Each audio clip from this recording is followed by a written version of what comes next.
Well, this is the first time we've done a webinar from the Prostate Cancer Foundation here in Auckland and people around the countryside. So hopefully that's coming through pretty well. And today we're dealing with coping with uncertainty in your prostate cancer journey during this COVID-19 outbreak and the lockdown that we're dealing with. So thank you for joining us. We appreciate you coming online, and hopefully this is going to be of value to you. Like a lot of New Zealanders, the team at the Prostate Cancer Foundation, we're working from home, and our prostate cancer support group meetings are no longer running. And so we work on a number of ways in which we can continue to support members and their families and the wider community. So we've also had to cancel our annual conference that was due to be held in early May in Christchurch. And so we're looking to provide some of these other opportunities to convey some of the information that we would have been dealing with at conference. So I'm Graham Woodside. I'm Chief Executive at the Prostate Cancer Foundation, and I'll be fronting this webinar today with our guests. Just a little bit of housekeeping. Participants, you're joining us today in video only mode. However, there will be opportunity for you to ask questions of any of the panelists during the course of the webinar.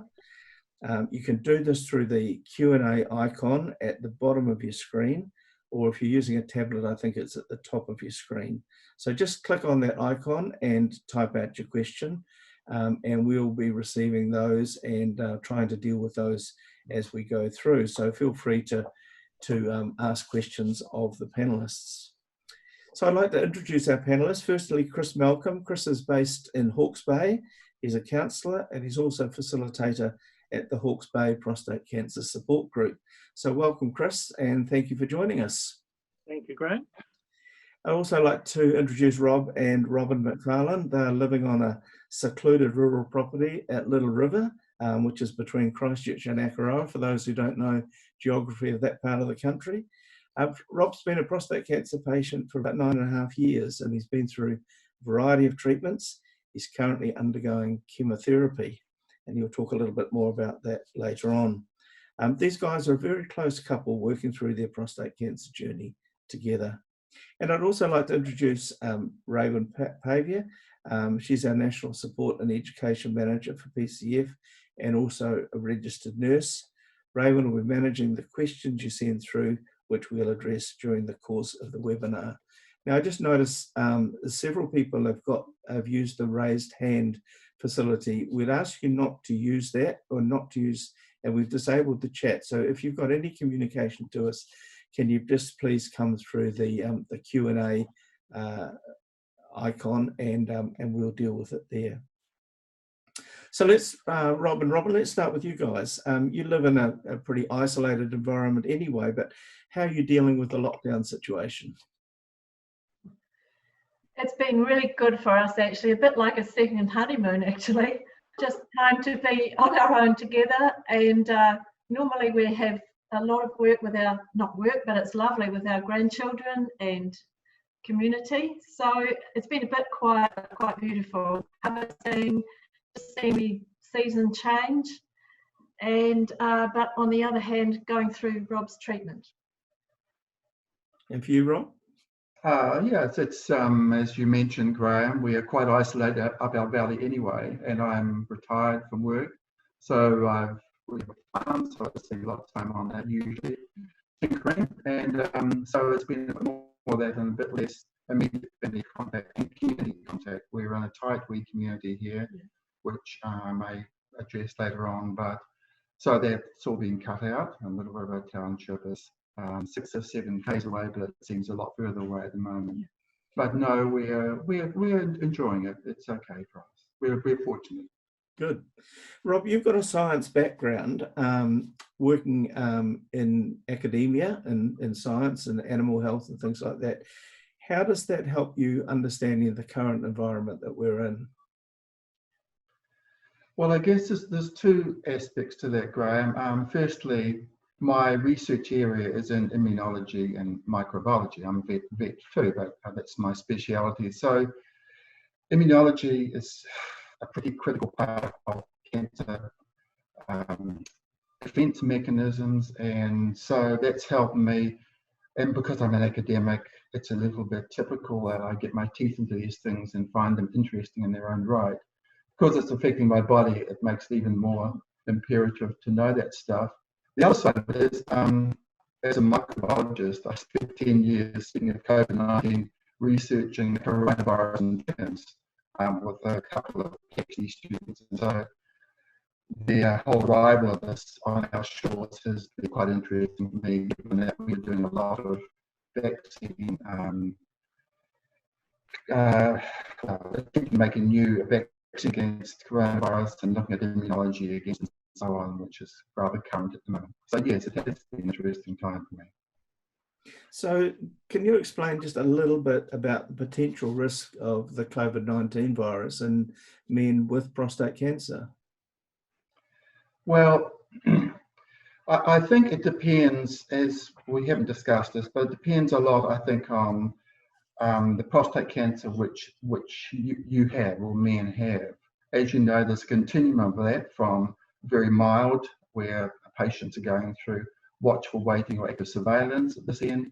There's those who've got a very aggressive sort of cancer. Probably the latter are the ones that are likely to be compromised more and be more susceptible to COVID-19.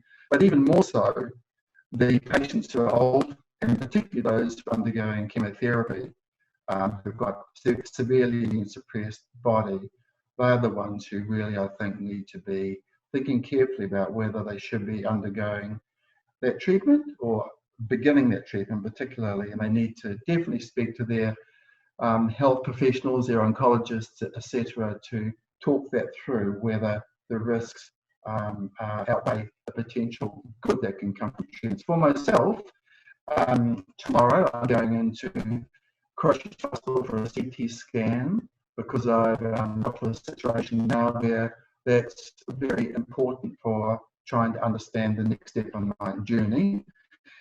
So that's happening. I'm having a blood test also tomorrow. Last week I had an ultrasound scan to check it wasn't a DVT in my body, it was a side effect from chemo. So I'm going backwards and forwards to the hospital, not regularly, but enough times, because once again, I believe the advantages and important knowledge I was going to gain far outweighed the potential infectivity of COVID-19. So it depends. It depends where people are, I think, Graham, with their prostate cancer. There's a different answer for every patient, I think. Mm-hmm. Yeah, that's helpful. Thanks for sharing your own situation.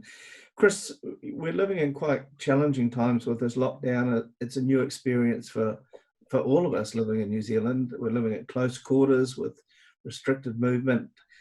And that can present some challenges for relationships and also for personal well-being. What do you think are some of the ways that we can actually thrive rather than just survive in the current environment?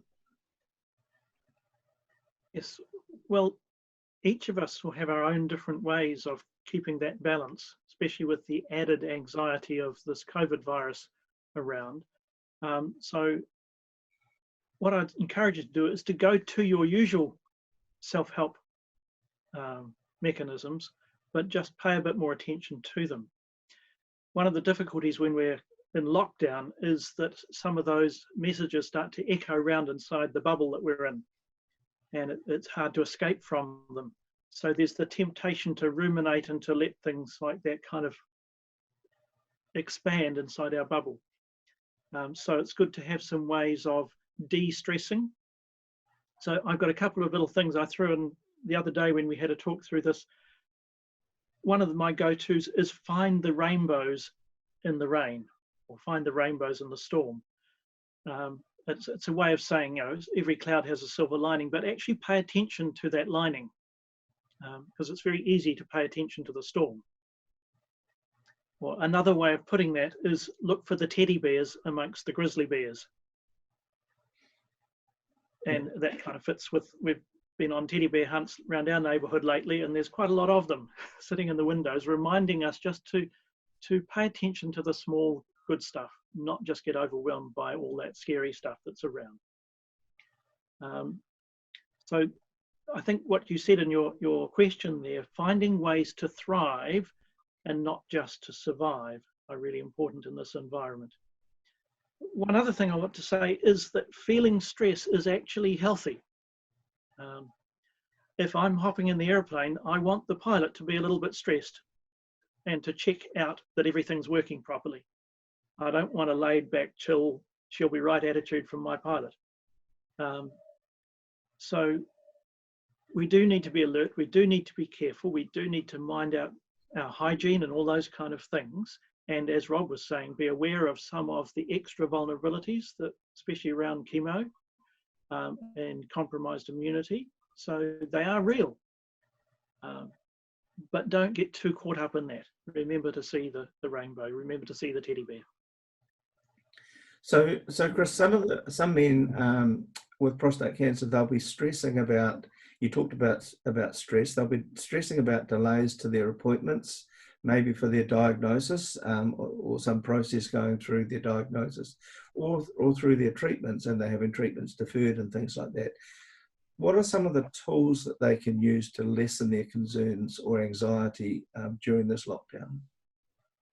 Okay, so the first tool is do what you can do and don't sweat what you can't do. Okay, so yes, it's important to check off that everything's been done that needs to be done, and maybe even rattle the odd cage when somebody's not doing what they need to do in time. But beyond that, don't sweat the stuff that's out of your hands. Yeah. It's very easy to start to think about the future and worry about what might happen or what might not happen. We can't actually change the future. We can only really live in the present. So one of the worst things about anxiety is moving out of the now and going into yesterday or tomorrow. It's important to stay with today. I have a couple of little go-tos, not just for the current situation, but for mental health in general. I say, ask Sam. Now, who is Sam? Well, my Sam actually has an extra A, but S, 2 A's and an M. The first one is sleep. To be careful and notice what's happening around your sleep. If it's getting more or less than usual, then ask for help or talk it through with someone.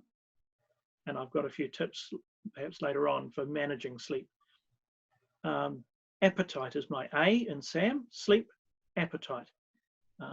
Often we'll start to eat more or start to eat less if we're stressed. So first thing to do is to note if you are, to name it, and then just to nudge it a little bit.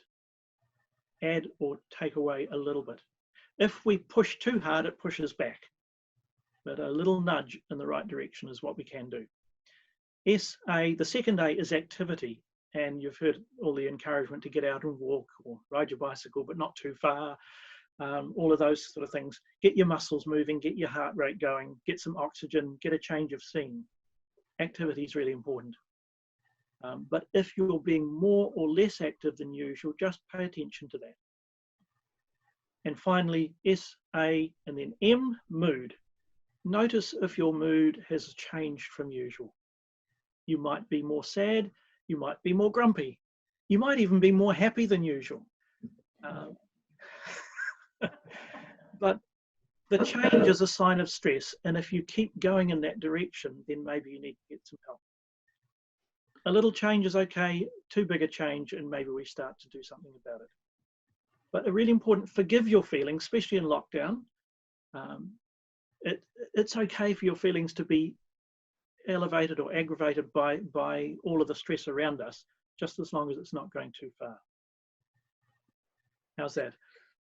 Oh, that's good. You talked a bit about mood, and most of us will be with others while we're in our little bubbles. Our partners, our spouses, our close family members, and I guess mood sometimes affects those people. But how can those people who are closely around us at this time, how can they support us, or how can those other people, the family members, the spouses, the partners, how can they support men with prostate? One of the things that I would say,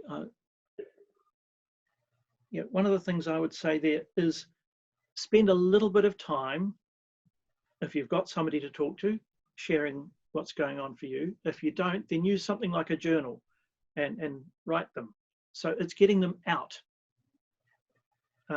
Name those feelings. And your partner or your family members can notice changes you might not notice. But also, don't spend too long with that.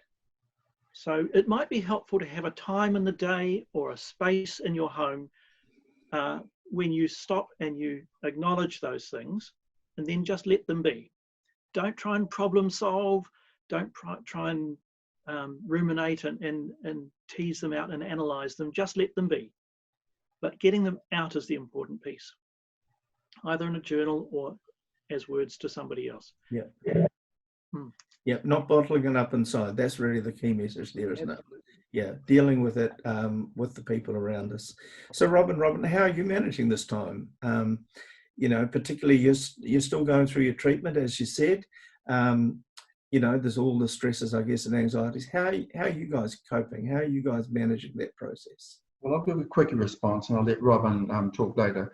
For me, it's been really critical that she has been there to share, well, obviously at the beginning, the emotional side, the grief really of the diagnosis that hit us in the beginning, 10 years ago, whenever. It was quite crushing. And when I think of the things that you've just talked about, Chris, the mood changes and activity and so on. I mean, sometimes this can be so crushing that a lot of stuff just is put into neutral for a while.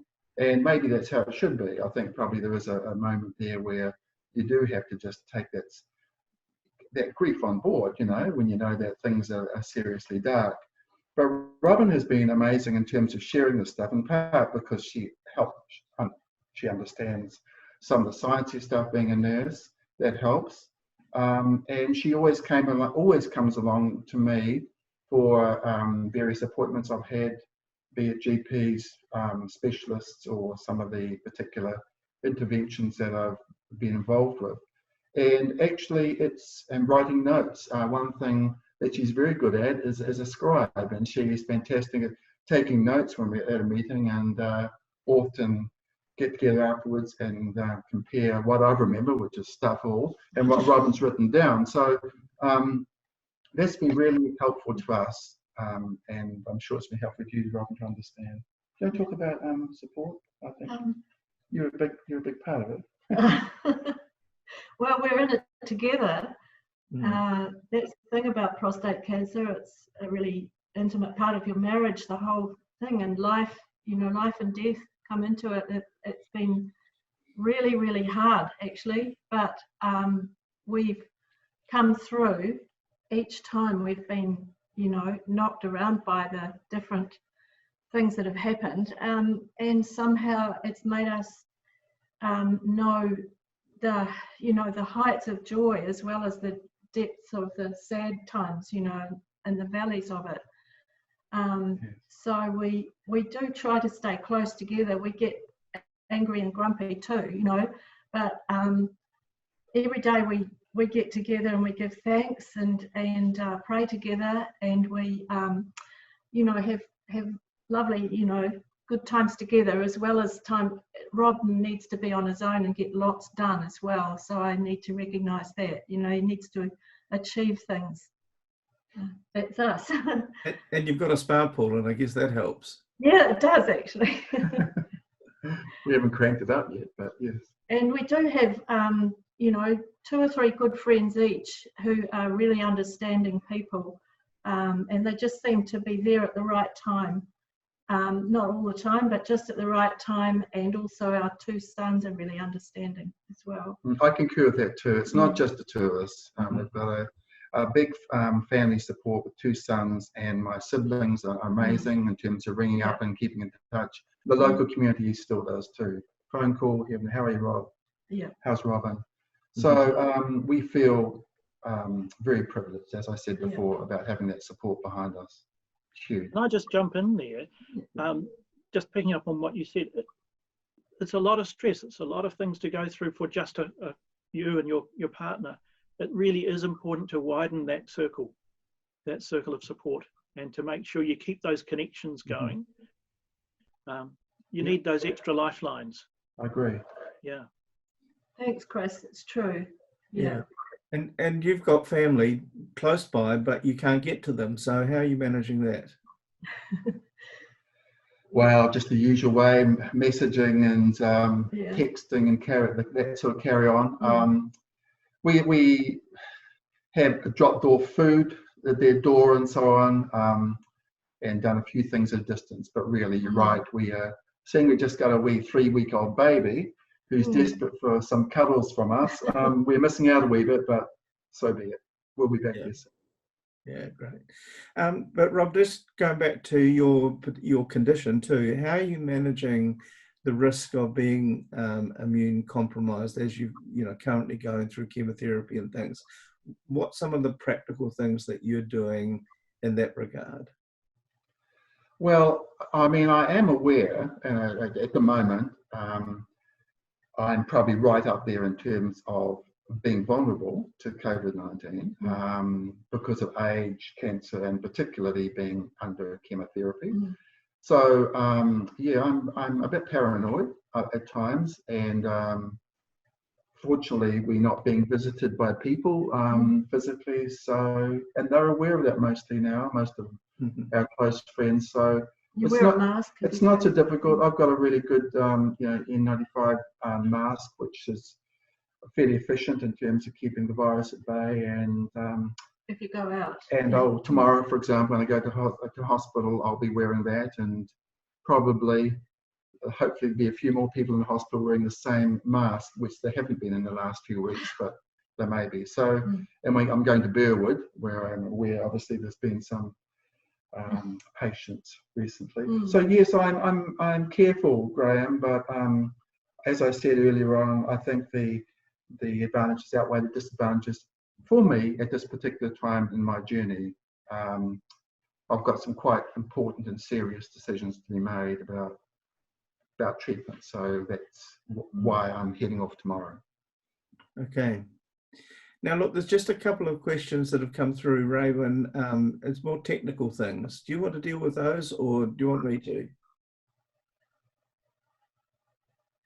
Yes, no, there are a few questions that have come through. I'm quite happy to answer them, Graham. So just at this stage, people are asking why they're only seeing the speakers and they're not actually seeing the audience. So the way this webinar is set up, it is purely only to see the speakers. The audience sort of sit there in the background, but you can certainly send the questions through, and then I can actually present them to the speakers. So, but those are the key questions at the moment, is in regards to basically why the audience is not being seen as well at this stage. Yep, that's fine. And we're all learning this new technology. I'm certainly very new to this, and hopefully I'm doing it right. But a couple of tips, just sort of as a little interlude in what we're doing. If you use Speaker View, you'll see the four of us on the screen.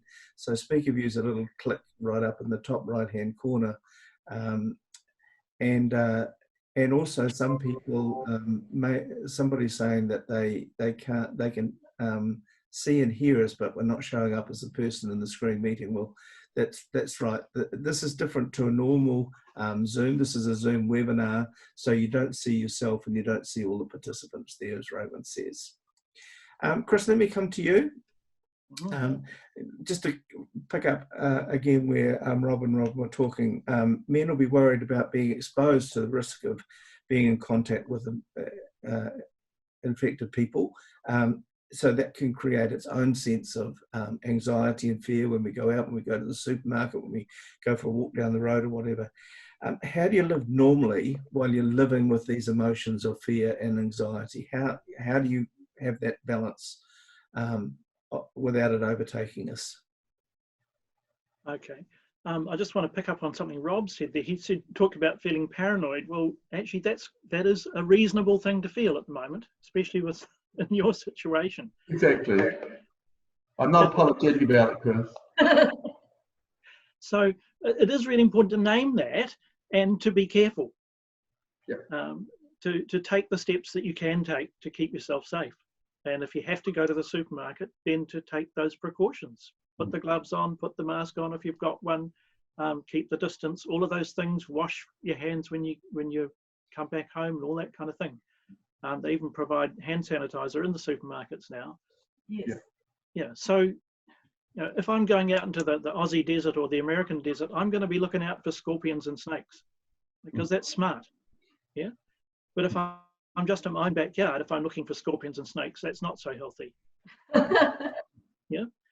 So if you find yourself ruminating on that or worrying a lot, then it's going too far, isn't it?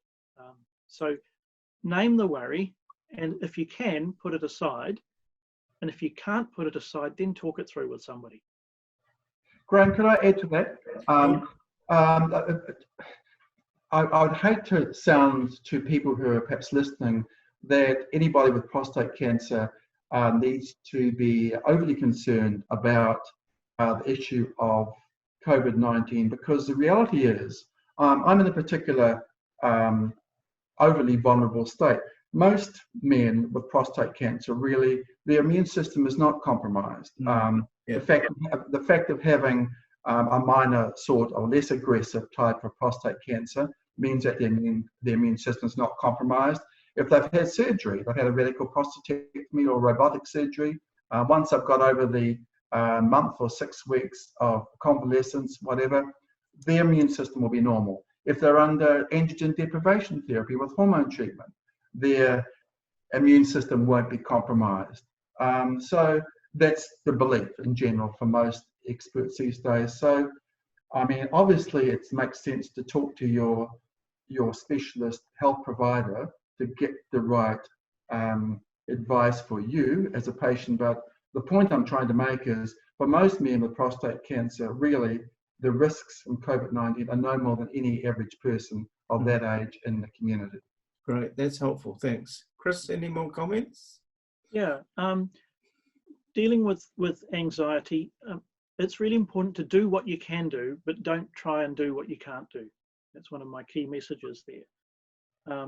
And if you find yourself worrying or going over things again and again, simple question to ask is this helping? So if it is helping you find a way through, then pay attention. If all it's doing is winding you up, then let go. So focus on what you can do, don't focus on what you can't do. And there are plenty of people out there doing the stuff that we can't do. Leave it to them to do that stuff. It's tempting though, because we want to do something, don't we? Especially locked in our bubbles. It's frustrating. We can't get out and, you know, do much at all. So just do what you can. Good, thanks. Now, Robyn, we've got some questions there. Hang on. Right. Turn your microphone on. Yep, we're right there now. So one of the questions is, well, actually, it's more a bit of a comment, but I think it would be good if maybe both Rob and Chris could comment on it. But it's coming from one of the support coordinators who's saying that it is, you know, they believe that it's really helpful that, you know, in their men's groups, that they're actually keeping regular contact with them or any men that they know that they've heard of, and that they're actually there to still be able to support them out in the community. Have you got a response to that? Just very briefly, I agree entirely. And whilst I haven't been such an active participant in the cancer support group in Christchurch because of a distance, really, we're some distance away, I think I've already described how important the emotional support of the local community has been for me. And I suppose my scientific support has come through my own personal searching. There's a blog group that you belong to, right? Yeah. And I don't wish to get off the question that's been raised, but I just have to also warn that I think everybody who gets diagnosed with prostate cancer or anything like that ends up doing massive searches on the internet. And I just once again would warn that some of that can be quite depressing. Some of it can be very sort of anecdotal opinion from X, Y, and Z. Some of it can be much more verifiable. So I think it's not surprising that we wish to get knowledge, to do what Chris is saying, to get on with it and manage it and help to try and get options sorted out there. But a word of warning, obviously, is there is a whole bunch of information out there, and you need to be able to try and sift it carefully and make sense of it. I think the foundation is incredibly fortunate that we've got well over 40 support groups and contact people out scattered throughout New Zealand that can in fact offer that support. Chris, you actually are involved with a support group as a facilitator, aren't you? That's right. One of those groups that sort of comes and goes a bit. We have large numbers sometimes and small numbers other times, but it's the connection that's the important thing. I'd be really keen to hear, I don't know how we'd do it, but to share some information around about how support groups are working in lockdown. You know? Well, just today I was on another one of these Zoom chats that we all seem to be doing these days, and it was with the CrossFit group, the exercise group from Christchurch, who obviously can't get together and do their exercises now. But Tim and Chris, who run that, have got it set up for them all once a week to have an online Zoom meeting. They're not all doing their full fitness things, but it's more cognitive things that they're doing. And so Chris was leading the group through a number of little exercises today, but clearly there's a strong sense of camaraderie among that group.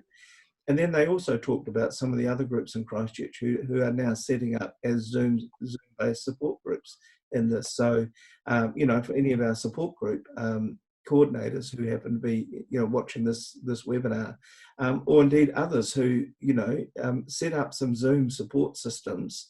And I think that, you know, there's great opportunity, at least for people to talk and to share and to support one another and to get a sense of who might be struggling or who might be coping well. It's all that peer support, which is really, really important. And it's a key service or a key feature of what our organisation's about. That really leads beautifully into the next question, Graham, because the question is, do we envisage in the future that we may run facilitated online support groups via such a medium as this? And I think that the groups themselves can actually consider that and see if that's going to work as a good option for them, or, you know, whether in fact they might like to have some face-to-face meetings, but some other online meetings as well. But I think each group will probably make that decision themselves.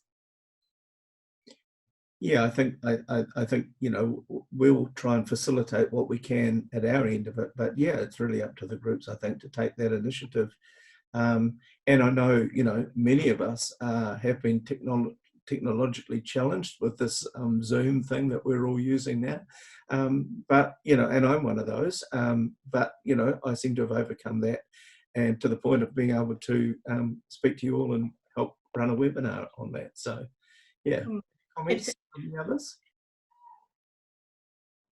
No? Robyn, you're going to say something? I'm just going to say, I've just got one last question before I go back and look at the more questions that are popping up. But this one is actually for Chris, and it's an interesting one because it says, I'm a urology nurse working with prostate cancer patients, and I'm currently having to support these patients who are newly diagnosed over a forum like this, such as Zoom. I'm wondering if you have any advice on how I can make this journey better, because she is feeling that this is really hard doing it in this way. Yeah. Yeah, it's really weird. You know, I'm used to doing the face-to-face thing, and you get all the full body language and all of that as well. It's a restricted medium here, but we can still do a lot of the same kind of things, just having to learn how to do it through the technology. Really important though is to talk about the feelings and not just assume, because you don't pick so much up on the screen as you would in real life. So to actually name some of those things rather than just assume they're there or not there. That's one of the things I'm sort of discovering in this medium. The other thing is it's sometimes harder for people to kind of reach out. when they've got to go somewhere, whereas on the screen it's quite easy. You just click on or click off. So it actually makes in some ways more accessible. Okay. One thing for the urology nurse, I wonder if there's some way to group people together. Sometimes having 2 or 3 people in the conversation breaks the ice a bit more and allows more questions to come through. You'd have to be careful how you did that in terms of confidentiality, but it could be a way, like we're doing here, to bounce off each other. Yep. I think one of the things too, just to make people aware of, is that you know, we do, as a foundation, we do provide opportunity for people if they're really in need of more detailed counselling and one-to-one counselling. We can facilitate and provide some funding towards that. And so, you know, an email to me or to Robyn, you can get our details off the website, and we can help you start to facilitate that as well if you are really, really struggling at this time, or just with your prostate cancer journey. Robyn, some more? Yeah, I have, this one is for Rob. Rob, I'm an immune compromised person and have uncertainty about my future. This experience helps me to empathise with those men who may be on chemotherapy or treatments and realise their situation. Would you like to comment on that, Rob? Well, thank you for your sensitivity. Yes, it does make you sit up and think a little bit. But like a lot of the journey of, I guess, of my prostate cancer and the various treatments that have been related to it, and like a lot of men's, in fact, there's many decisions that are made that pose advantages and disadvantages, and I guess at this point it's the same with me. Particularly vulnerable, but what's worse, to go ahead and learn more so you can try and manage your disease, the prostate cancer, properly, or and take a bit of a risk. So yes, it's it does make, well, in the same way that I look upon other medical issues in a different light, having been through my prostate cancer journey too. So it does make you more sensitized and aware of others around you, for sure. So yeah, thanks for your sympathy, whoever you are. But I understand where you're coming from, for sure. Graham, do you want me to continue with the questions, or do you? Yes. Yeah. There's a few questions coming in now, so let's. There are. Yeah. So one of the people in the audience have said getting psychotherapy may be useful for men who have symptoms of anxiety and depression. Chris, would you like to comment on that? Yeah, it's often a big hurdle though for men particularly to go to ask for help like that. So the first point might be just finding somebody to talk to. It doesn't have to be a flash therapist. Like we were saying before, just having somebody else in the circle where you get to talk about these things, really important. And also to self-monitor. So that's my Sam, you know, Yes. check if your sleep's okay, if your appetite's okay, if your activities levels are good, if your mood is not going up and down too much, or it hasn't changed much from normal. And if it has, then to reach out. And there's different people. It might not be a psychotherapist. It might be somebody who's a sleep expert. Or it might even getting on Dr. Google, and there's some really good resources out there. And I think Carol's putting some up on the Prostate Cancer Foundation website. Simple things like, you know, with your sleep, if you can't get to sleep at night, make sure you're not drinking so much caffeine so late in the day, not watching that flickering blue screen, or at least put it on the nighttime mode. Perhaps use some white noise to kind of keep your mind busy, keeping regular routines, all of those little tips around just keeping your sleep regular and healthy. It's very easy. Sleep's often the first thing to go out the window with anxiety. Simple breathing exercises, and there's a whole range of different things you can do.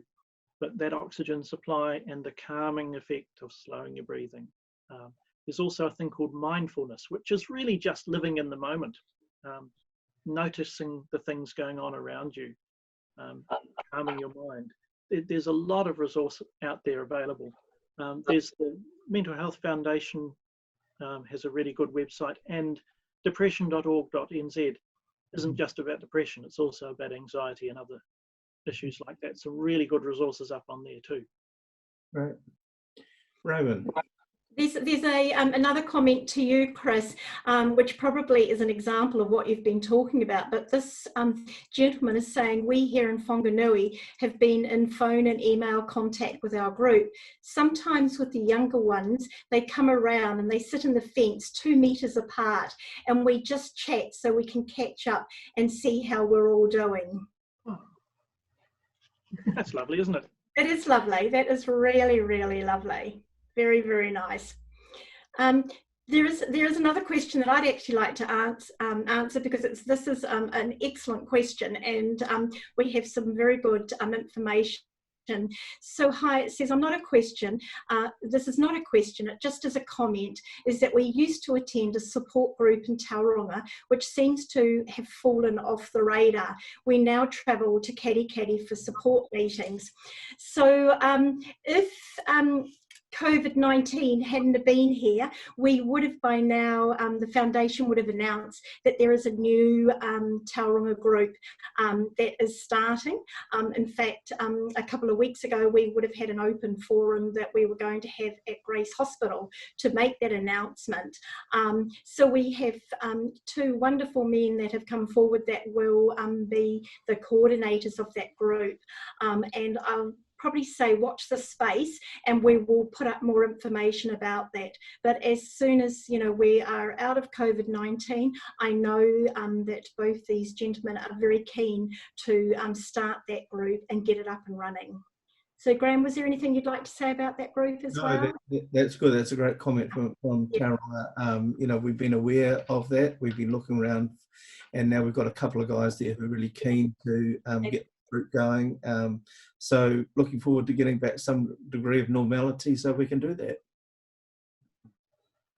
If any of the groups have guest speakers that they've used that have been really good and worth sharing with others, there might be the opportunity to do this kind of webinar format and record it. You've got to make sure you've got their permission for that, and then perhaps share them with each other.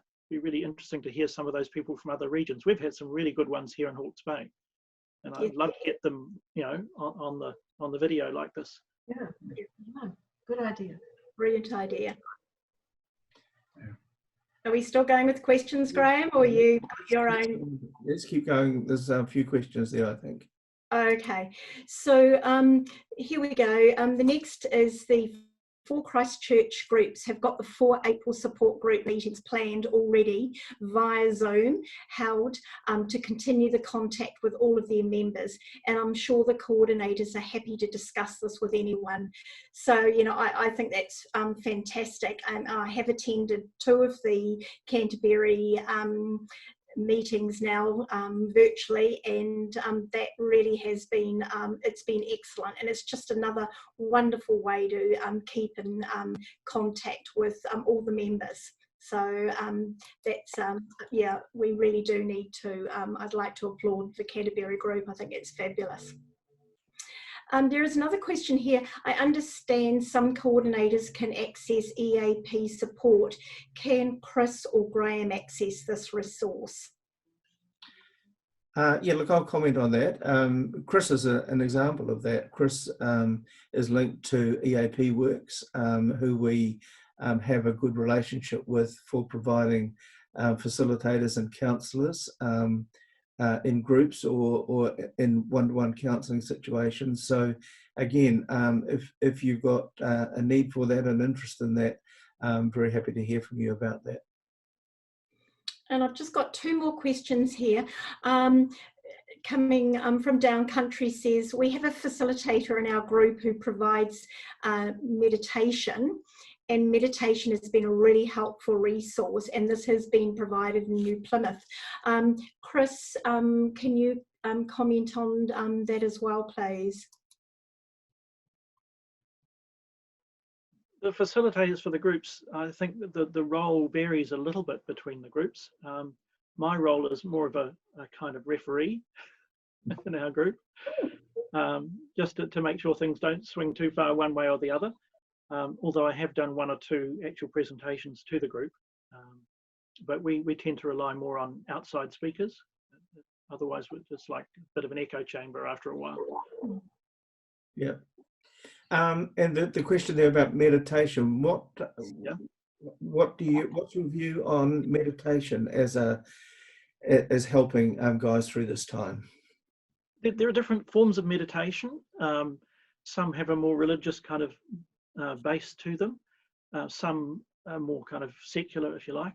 But some of the techniques are very straightforward around breathing, around focusing your attention. It's what I talked about as mindfulness before.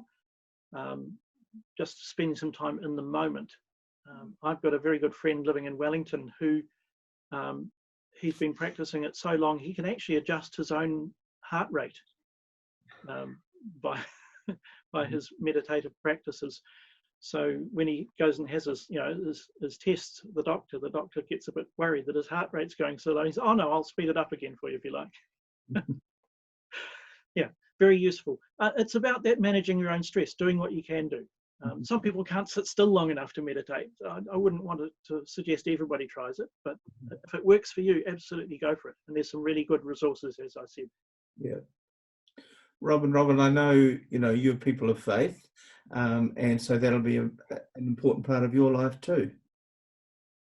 It's true. Actually, the difference with that is that because you have faith in God, Jesus, you have somebody to talk to always, that you believe in, who's always there and is your source of strength.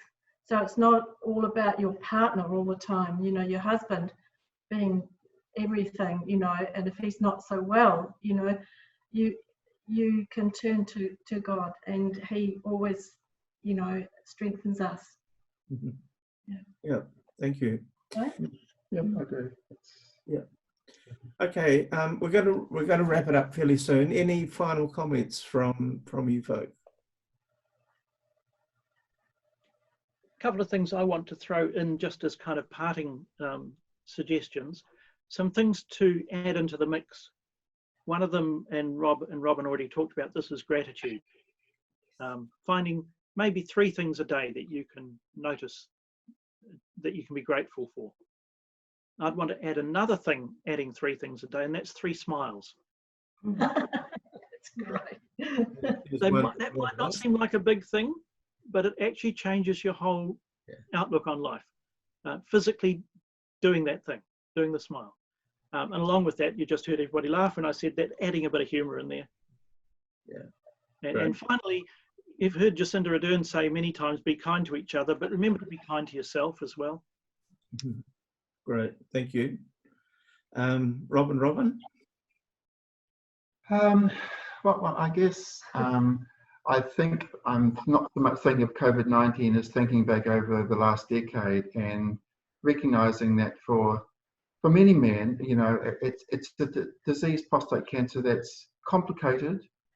It's got a huge variety of effects, and for some men, there's going to be they're in it for the long haul, and some of these factors we've talked about in terms of support and so on, they'll always need to go back and to get sustenance from time to time.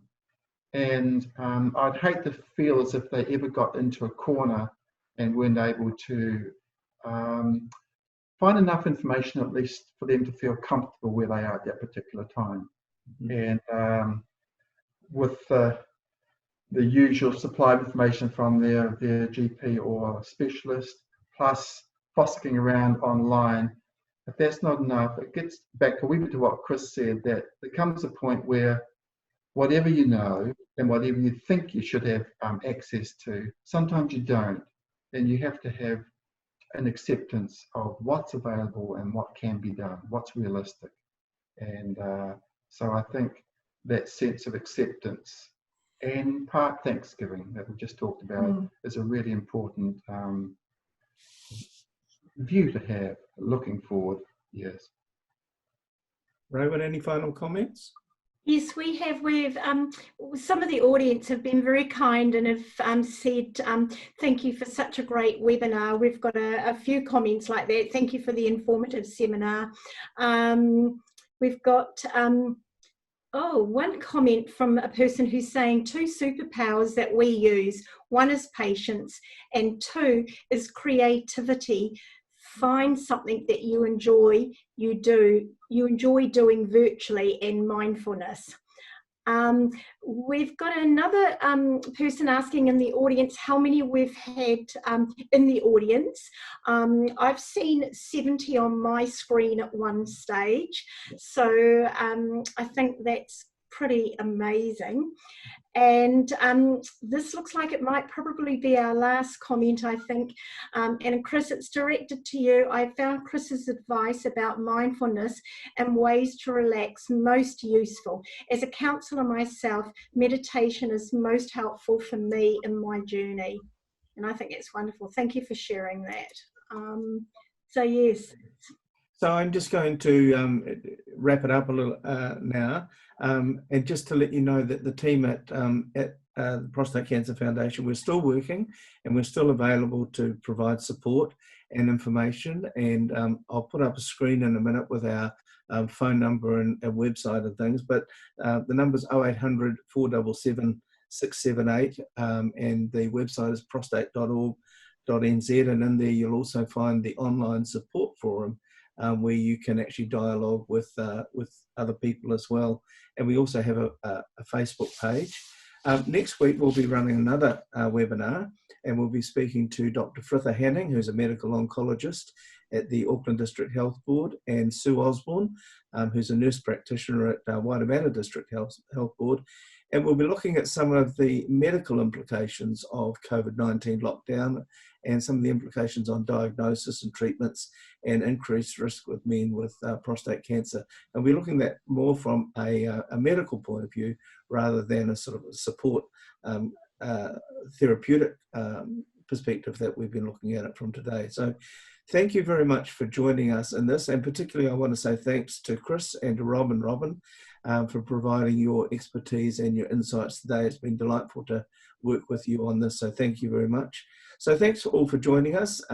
What will happen now is, for those who are registered for this, we'll be sending a survey and a link to the recording of this webinar as well, and we'd appreciate any feedback that you give us on that. So we wish you well, keep safe, and goodbye. And I'm just going to put up a screen now with our contact details on it. So thank you very much for joining us today.